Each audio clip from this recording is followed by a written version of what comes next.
Hello everyone. तो battle through the haven के पिछले नोवेल पार्ट में हमने देखा था शूनर ने शोयान को क्लियरली बता दिया था उसको हान क्लान के हान्यू ने कौन से प्लान के बारे में बताया है। उसके थोड़े टाइम के बाद हान्यू सबके सामने जाकर वही चीज को बोलता है, जिस चीज को सुनकर सारे बंदे मोटिवेट हो जाते हैं और हान्यू के ऊपर भरोसा करने लगते हैं। और जैसे ही वो लोग बीस्ट रीजन के टेरिटोरी के अंदर एंटर करते हैं, जो लोग हान्यू के ऊपर ट्रस्ट कर रहे थे वही लोग का ही पहले कचुम्बर बनता है और वो बलि का बकरा बनकर बाकी के बंदों को आगे जाने के लिए रास्ता देते हैं। उसके बाद हान्यू का ग्रुप सबसे पीछे चला जाता है। अब कुछ अपॉर्चुनिटी का फायदा उठाकर हान्यू का ग्रुप अलग जाने की कोशिश करता है। तो ये चीज को देखकर शोयान भी नोटिस करता है उसके आसपास 1000 लेवल के बीस्ट मौजूद हो गए हैं, जिसके वजह से हान क्लान के बंदों ने ऐसा किया। फिर ये चीज को नोटिस करने के बाद शोयान भी कहता है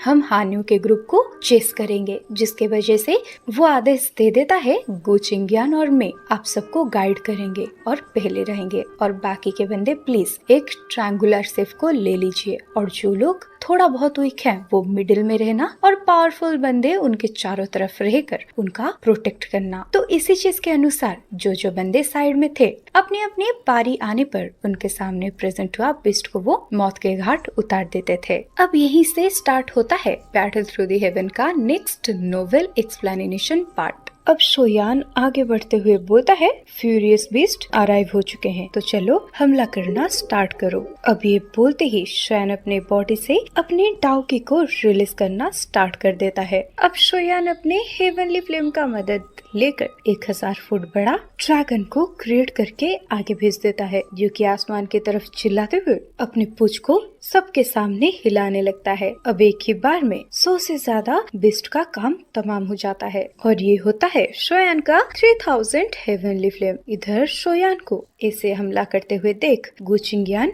अपने बॉडी से टाउकी को रिलीज करने लगता है और उसके अलग अलग हैंड प्रिंट्स आगे बढ़कर रास्ते में आने वाले सारे बीस्ट को मारने लगता है। अब इन दोनों को हमला करते हुए देख schooner, medusa, little fairy doctor और क्विंगलिंग एक एक करके हमला करना स्टार्ट कर देते हैं और इन सब के बॉडी में से टेरिफाइंग एनर्जी चारों तरफ फैलने लगता है, जिसकी वजह से 100 मीटर के दायरे पर जितने भी फ्यूरियस बीस्ट होते हैं वो पूरे तरीके से खत्म हो जाते हैं और इससे लड़ते लड़ते वो अपने स्पीड को भी मेंटेन करते हैं। अब पलक झपकते ही वो सब लोग 1000 फीट डिस्टेंस को कवर कर चुके थे, लेकिन अभी के लिए शोयान के सामने सबसे बड़ा चैलेंज ये था कि लगातार हेवनली फ्लेम को यूज करने से उसका डाउकी स्पीडली एग्जॉस्ट होगा। लेकिन अच्छी बात तो ये है ऐसी थकावट शोयान के लिए कोई भी परेशानी खड़ा नहीं कर सकता, क्योंकि उसके पास बहुत सारे डाउकी रिकवरी मेडिसिन होते थे। लेकिन दूसरों के केस में ऐसा बिल्कुल भी नहीं था। अब ये सोचते सोचते शोयान अपने सामने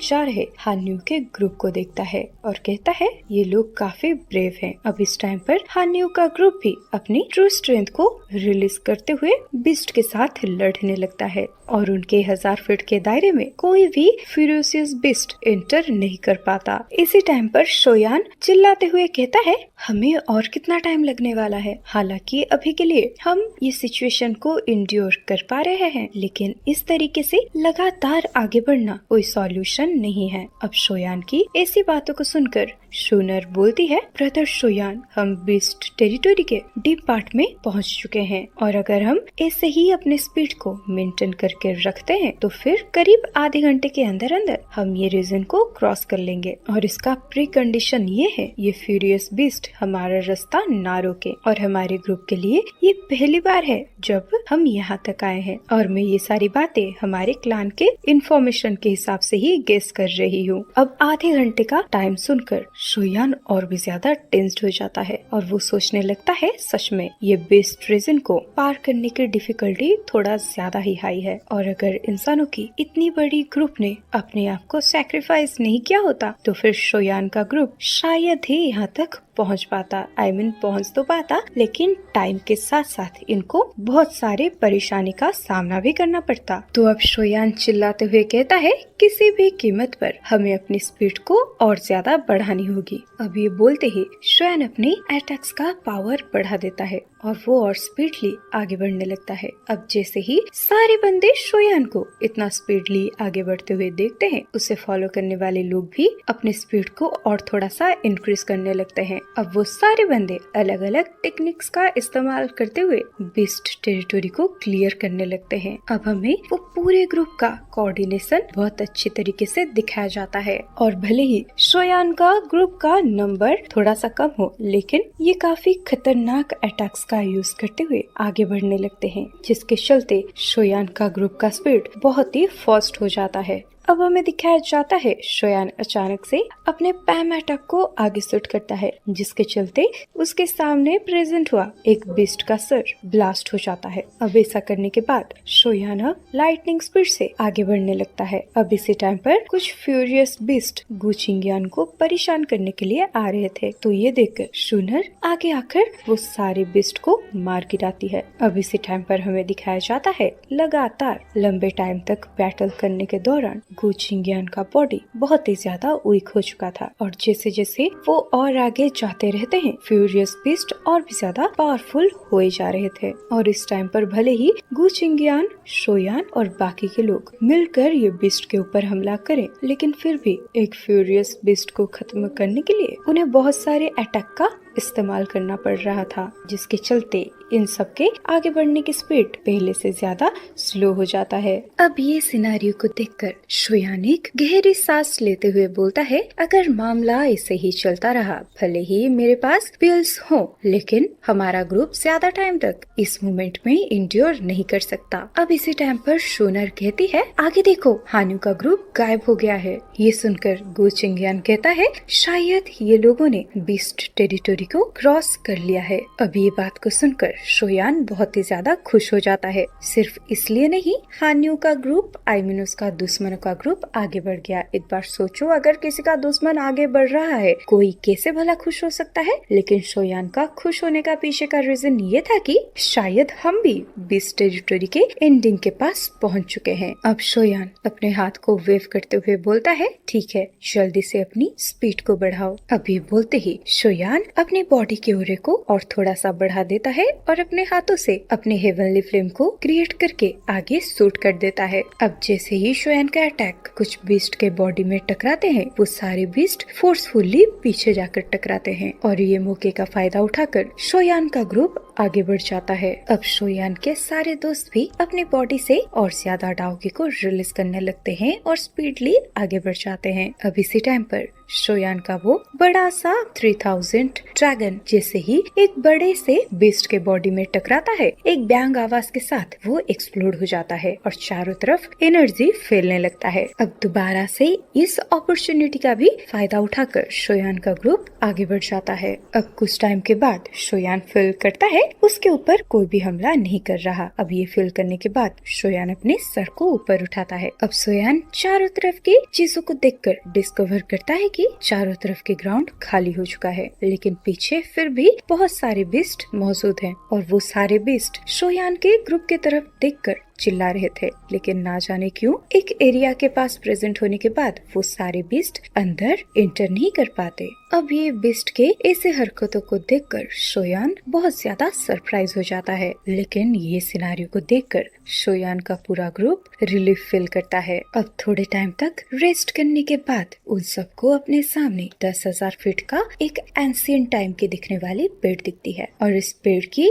टहनी चारों तरफ फैली हुई थी। अब इस ट्री को देखकर शोयान का हार्ट बीट स्पीड हो जाता है। अब शोयान कहता है, क्या यही है वो लेजेंडरी एंशिएंट बुद्धिसत्व ट्री? इसी टाइम पर लिटिल फेरी डॉक्टर बोलती है, सच में ये ट्री तो काफी बड़ा है। अब शोयान देखता है अभी भी वो एंशिएंट बुद्धिसत्व ट्री उनसे काफी दूरी पर प्रेजेंट था, तो वो कहता है, मुझे लगता है ये हान क्लान के बंदे एंशिएंट बुद्धिसत्व ट्री के पास प्रेजेंट हो चुके हैं, तो हमें भी जल्दी से वहाँ पर पहुँचना होगा। ये बोलते ही शोयान आगे बढ़ जाता है और ये सुनने के बाद शोयान के बाकी के दोस्त भी कुछ फालतू की चीजों को ना सोचते हुए आगे बढ़ जाते हैं। अब शोयान का ग्रुप वहाँ से आगे बढ़ने के बाद हमें पीछे से और कुछ एक्सपर्ट्स को बहुत ही ज्यादा घायल होकर उस एरिया पर प्रेजेंट होते हुए दिखाया जाता है। अब वो सब भी जैसे ही एंशिएंट बोधिसत्व ट्री को देखते हैं वो भी सरप्राइज हो जाते हैं। इसी टाइम पर वहाँ पर डेमन फोनिक्स ट्राइब के सारे बंदे भी प्रेजेंट हो जाते हैं। अब जैसे ही ज़्यूफेंग उस एंशिएंट बोधिसत्व ट्री को देखता है वो भी सरप्राइज हो जाता है। लेकिन इसी टाइम पर ज़्यूफेंग फालतू की चीजों को ना सोचते हुए कहता है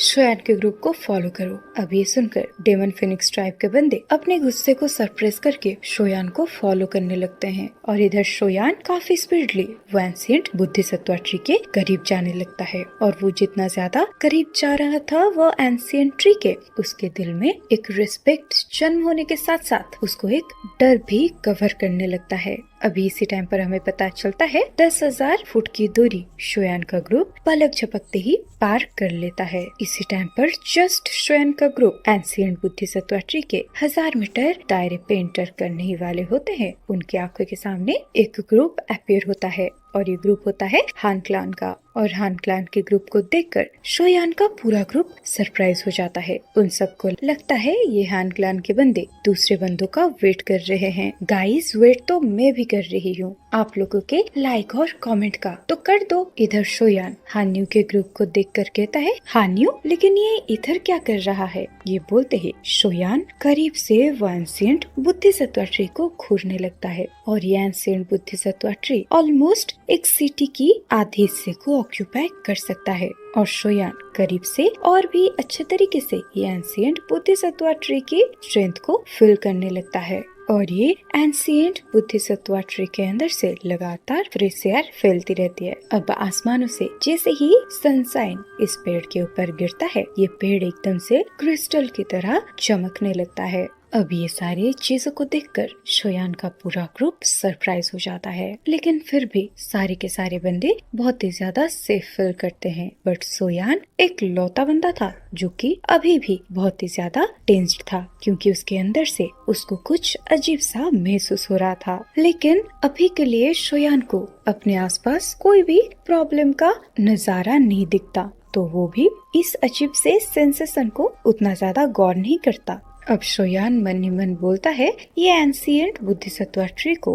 वर्ल्ड के टॉप 3 ट्रेजर में रखा जा सकता है, जिसके चलते पॉसिबल नहीं है कि इसके पास कोई प्रॉब्लम ना हो। और तो और र्यूमर्स के हिसाब से ये ट्री ना जाने कितने सालों से सरवाइव करता आ रहा है, तो फिर इसकी कॉन्शियसनेस ऑलरेडी फॉर्म हो चुका होगा। और अगर ये बोधिसत्व ट्री कॉन्शियस होके खुद को ट्रेन करता होगा तो बिना किसी डाउट के ये बोधिसत्व ट्री कॉन्टिनेंट का सबसे टेरिफाइंग एग्जिस्टेंस में से एक है और यहाँ पे आए हुए लोग इसका बिल्कुल भी मैच नहीं हो सकते। अब इसी टाइम पर शोयान देखता है उसके पीछे और कुछ एक्सपर्ट्स के साथ फोनिक्स डेमन ट्राइब के बंदे भी आ जाते हैं। इसी टाइम पर ज़्यूफेंग शोयान और हान्यू के ग्रुप को देखते हुए कहता है हमारा ये जर्नी बहुत ही ज्यादा डिफिकल्ट रहा है, तो फिर तुम सब लोग आगे ना बढ़ते हुए यहाँ पर क्यों रुके हो। ये सुनकर हान्यू जो सामने खड़ा था वो पीछे मुड़कर एक स्माइल के साथ कहता है तो चलो फाइनली आप सब लोग यहाँ पर प्रेजेंट हो ही गए। तो क्योंकि सभी का टारगेट यही एंशिएंट बोधिसत्व ट्री है, इसी चीज के लिए मैं सबका वेट कर रहा था और यहाँ तक पहुँचने वाले एक्सपर्ट्स सब बहुत ही ज्यादा एक्सट्रीमली ऑर्डिनरी होते हैं। अब ये सारी बातों को सुनने के बाद शोयान मन ही मन सोचने लगता है मुझे पता है ये हान्यू कितना खतरनाक है, भले ही इसका शकल एक फ्रेंडली अपीयरेंस को ऑब्टेन करता हो लेकिन अंदर से ये काफी रूथलेस है, तो इसके ऊपर हम भरोसा नहीं करने वाले और इसके ऊपर भरोसा करने वालों की हालत हम पहले से देख चुके हैं और वो सब मर के फिरोसियस बिस्ट के अंदर गेट टुगेदर कर रहे होंगे। इसी टाइम पर हान्यू अपने बातों को जारी रखते हुए बोलता है हालांकि हम सब का टारगेट यही एंशिएंट बोधिसत्व ट्री है, हम 20 टेरिटोरी को क्रॉस कर पाए हैं, लेकिन ये एंशिएंट बुद्धिसत्वा ट्री के साथ डील करना कोई बच्चों का खेल नहीं है और ये उससे भी ज्यादा डिफिकल्ट टास्क है। और हमारे क्लान में ये एंशिएंट बुद्धिसत्वा ट्री का एक स्क्रोल मौजूद है और उस स्क्रोल के हिसाब से हमारे हान क्लान के एक एंसेस्टर एक बारी ये बुद्धिसत्वा ट्री के पास आ चुके हैं, लेकिन उनके यहाँ पर प्रेजेंट होने के बाद उनके साथ हमारा कांटेक्ट टूट गया था। और जब तक हमारे क्लान को ये न्यूज मिल पाई, हमारे उन एंसेस्टर के साथ साथ एंशिएंट बुद्धिसत्वा ट्री भी डिसअपियर हो गया। हालांकि मुझे नहीं पता हमारी एंसेस्टर के साथ क्या हुआ, लेकिन मोस्ट लाइकली उनकी मौत हो गई थी, लेकिन हमें बाद में उनका डेड बॉडी तक नसीब नहीं हुआ। अब ये सुनकर सारे बंदे बहुत ही ज्यादा टेंस्ड हो जाते हैं, लेकिन इसी टाइम पर दोबारा हान्यू सबके दिमाग में ग्रेनेड फोड़ते हुए कहता है, एडिशनली मेरा एंसेस्टर का तब का स्ट्रेंथ था बैंशांग लेवल का। अब जब बैंशांग लेवल की बात शोयान के कानों में जाता है, उसका एक्सप्रेशन चेंज हो जाता है और वो सोचने लगता है, क्या एंशिएंट बुद्धिसत्वा ट्री की वजह से एक बैंशिंग लेवल का वॉरियर का भी जान जा चुका है, तो हम सब तो डाउजन के हैं, हमारा क्या होगा भाई। अब इसी टाइम पर हान्यू कहता है, इस वजह से हम इस बुद्धिसत्वा ट्री के स्ट्रेंथ को अंडर एस्टिमेट नहीं कर सकते और हमारी ट्रिप का सबसे ज्यादा डेंजरस चीज यही है। अब गुचिंग्यान हान्यू की तरफ देखते हुए हंसकर बोलता है, हाँ अब मुझे पता चल रहा है तुम क्यों यहाँ पर सबका वेट कर रहे थे, कहीं ऐसा तो नहीं तुम अकेले आगे नहीं बढ़ना चाहते। ये सुनकर हान्यू बिल्कुल भी अपने बातों से नहीं मुकरता, वो हाँ बोलकर आगे बढ़ जाता है बुद्धिसत्वा एंशिएंट ट्री के तरफ। अब इसी टाइम पर शोयान अपनी पूरी टोली को बोलता है, सब केयरफुल रहना और चलो हम चलते हैं। लेकिन अभी के लिए हान्यू के बातों पर किसी को भी भरोसा नहीं होता, क्योंकि लास्ट टाइम जिन जिन बंदों ने हान्यू के बातों पे भरोसा किया था वो सब मौत के घाट उतर चुके हैं। लेकिन यहाँ तक पहुँचने के बाद किसी को कुछ फर्क नहीं पड़ता और चाहे हान्यू सच बोले या झूठ, यहाँ तक पहुँचने के बाद कोई भी अब दोबारा वापस खाली हाथ लौटना नहीं चाहता, जिसके चलते वो सब चुपचाप से शोयान के साथ आगे बढ़ जाते हैं। In fact heaven demon phoenix tribe के बंदे भी शोयान को ही फॉलो करते हैं। अब हमें दिखाया जाता है जैसे जैसे शोयान का ग्रुप एंशिएंट बुद्धिसत्वा ट्री के करीब जाता है, क्विंगलिंग उतना ज्यादा टेंशन होती जाती है। अब अचानक से वो अपने अंदर के अजीब सी फीलिंग को और सरप्रेस ना कर पाते हुए धीरे से आवाज में शोयान को कहती है, मास्टर शोयान, ये एंशिएंट बुद्धिसत्वा ट्री के साथ तो कुछ गलत है। ये साफ हवा जो लाइफ से भरी हुई है, ये कोई ना कोई एक डार्क और चिल्ली मागमा को हाइड कर रहा है और इस बुद्धिसत्वा ट्री के अंदर इंसानों के जैसा बहुत सारे नेगेटिव इमोशंस घुसे हुए हैं। अब ये सारी चीजों को सुनने के बाद शोयान चुपचाप से अपनी जगह पर रुक जाता है। भले ही शोयान को नेचुरली ये सारी चीजें सेंस नहीं होती, लेकिन क्विंगलिंग के ऊपर उसको भरोसा था और Qingling triple jade green snake flower पेपल्स को पोसेस करती है, तो ये बिल्कुल भी कुछ भी गलत नहीं बोल सकती। और साथ में शोयान के दिल में भी बहुत ही ज्यादा अजीब से सेंसेशन हो रहे थे। इसी टाइम पर हमें दिखाया जाता है सबसे आगे हान्यू का ग्रुप अचानक से अपनी जगह पर थम जाता है। इसी टाइम पर शोयान भी फील करता है उसके बॉडी के अंदर एक अजीब सा चिल्ली ऑरा बढ़ता जा रहा है। जितना वो इस एंशिएंट बुद्धिसत्वा ट्री के करीब आते हैं, उतना ही इनके बॉडी के अंदर ये चिल सेंसेशन बढ़ने लगता है। अब शोयान अपने सर को ऊपर उठाकर वो बड़े से एंशिएंट बुद्धिसत्वा ट्री को देखने लगता है। अब अचानक से उसके नजर जाता है उस पेड़ के बीच में प्रेजेंट हुआ एक चमकदार चीज के ऊपर, और वो शायद एक लाइट क्लस्टर थी। अब शोयान इसको और गौर से देखता है, उसको ये 10 फुट बड़ी एनर्जी हार्ट लगता है और जब ये लाइट ब्राइट होता था सब लोग हार्ट बीट को सुन सकते थे। अब सब जब ये लाइट क्लस्टर को देखते हैं, सबके सांस हेवी हो जाता है। अब सब समझ जाते हैं ये है बुद्धिसत्वा हार्ट। अब जब सारे बंदे बोलते हैं ये तो बुद्धिसत्वा हार्ट है, तब अचानक से वो जो एंशिएंट ट्री तब से चुपचाप खड़ा था, उसके अंदर से क्रैकिंग साउंड सुनाई देता है। अब जैसे ही वो बुद्धिसत्वा के पेड़ के टहनियाँ जमीन को टच करता है। अचानक से एक अजीब तरीके का ओरा चारों तरफ रिलीज हो जाता है और वो पेड़ के अंदर से 5 एक्सप्रेशनलेस फिगर बाहर आते हैं। लग तो ऐसा रहा था ये 5 जन पपिट है, I mean ह्यूमन है, लेकिन इनको किसी ने हिप्नोटाइज करके रखा हो। और ये 5 फिगर के अंदर से एक फ्राइटनिंग प्रेशर भी फैल रहा था। अब सारे बंदे क्लियरली रियलाइज करते हैं ये 5 फिगर्स इलाइट बैंसिंग है। अब बुद्धिसत्वा ट्री के सामने 5 बैंसिंग लेवल के वॉरियर्स को अपीयर होते हुए देख हर एक बंदा सरप्राइज हो जाता है, क्योंकि किसी ने भी इमेजिन नहीं किया था कि ये एंशिएंट बुद्धिसत्वा ट्री इतने सारे बैंसिंग को हाइड कर रहा होगा अपने अंदर। अब शोयान एक गहरी सांस लेने के बाद अपने दिल के इमोशंस को सप्रेस करता है। अब शोयान जैसे ये 5 बैंसिंग लेवल के वॉरियर को स्कैन करता है, वो कहता है ये इलाइट बैंसिंग लेवल के वॉरियर्स के अंदर कोई भी लाइफ का ट्रेस मौजूद नहीं है। ये सुनकर सीधे के सीधे सुनर बोलती है ये लोग बिना सोल के पपेट्स हैं। अब ये सुनकर पूरा टोली समझ जाता है ये बुद्धिसत्वा ट्री ने ये इलाइट बैंशिंग लेवल के वॉरियर्स को अपना पपेट बना चुका है।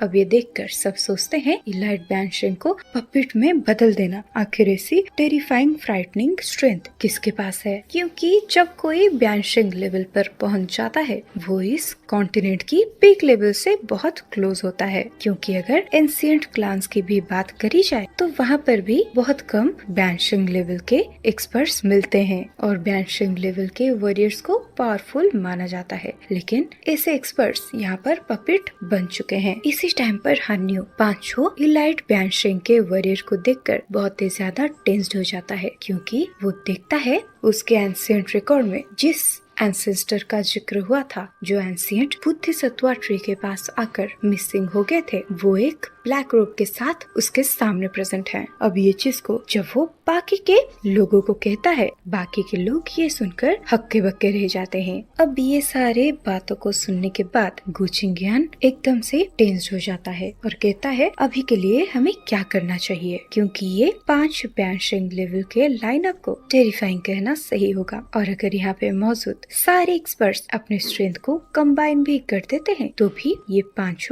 इलाइट बैंशिंग वॉरियर के सामने चींटी जितना है। इसी टाइम पर शोयान पीछे मुड़कर अपने टोली को कहता है अगर हमारा टोली मिलकर काम करेगा तो फिर हमारा पूरा टोली एक बैंशिंग लेवल की वॉरियर को तो संभाल ही सकता है। क्योंकि मैं बता दूं, शूनर और गुचिंगियान की स्ट्रेंथ डाउजन की पीक लेवल पर पहुंच चुकी थी और जूनर होती है 8 चेंज पर और गुचिंगियान होते हैं 6 चेंज पर। लेकिन बात बस ऐसी है, इनके सामने एक बैंशिंग लेवल का वॉरियर नहीं है, इनका नंबर 5 है। अब शोयान कुछ सोचते हुए फाइनली बोलता है एवरीवन, क्या यहाँ तक इतने खतरों को चीर फाड़ते हुए हम यहाँ पर सिर्फ पीछे मुड़ने के लिए पहुँचे थे? और देखने से तो ऐसा लगता है अगर हम अपने पाव को आगे नहीं बढ़ाएंगे तो ये बैंशिंग पपेट्स हमारे ऊपर हमला भी नहीं करेंगे। और अगर दूसरे शब्दों में मैं कहूँ, हमारा वापस जाने का ये लास्ट और फाइनल मौका है और अगर एक बारी हम आगे बढ़ गए कोई भी वापस नहीं लौट पाएगा। तो अब इसी के साथ ही यहीं पर खत्म होता है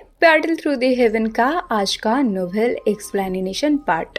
तो गाइज अब तो हमें नेक्स्ट पार्ट में ही पता चलेगा कौन कौन से बंदे यहाँ पर रह के आगे ये बैंशिंग लेवल के पपेट के साथ लड़के बुद्धिसत्वा ट्री के अंदर जाएंगे और कौन कौन से बंदे यहाँ से वापस चले जाएंगे या फिर सारे बंदे ही अंदर जाएंगे। लेकिन उससे पहले अगर आपने चैनल को सब्सक्राइब नहीं किया तो चैनल को सब्सक्राइब कर दीजिए, नहीं तो आप नेक्स्ट वीडियो को मिस आउट भी कर सकते हो। लेकिन अगर आप लोगों को अभी के अभी नेक्स्ट वीडियो को एंजॉय करनी है तो आप मेरे चैनल के मेंबरशिप ले सकते हो।